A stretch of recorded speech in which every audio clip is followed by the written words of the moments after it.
Российские ученые давно пришли к выводу, что нужно есть именно те продукты, которые произрастают в полосе вашего обитания, причем именно в сезон. Это более полезно и правильно для организма.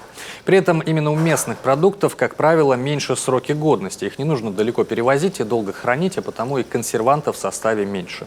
В Коми насчитывается несколько десятков предприятий и производителей продуктов питания, молочной и мясной продукции, газированных напитков и, конечно, овощей и фруктов.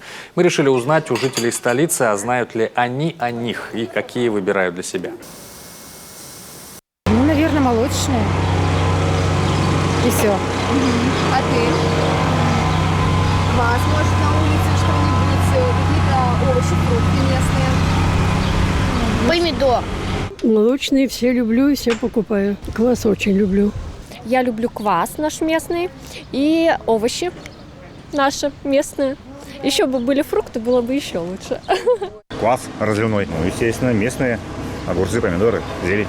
Я не отсюда. Приехали к бабушке. А может, что-то уже попробовать успели? Только молоко, наверное. Огурцы где? Тепличное хозяйство. Все вкусно. Молоко вкусное.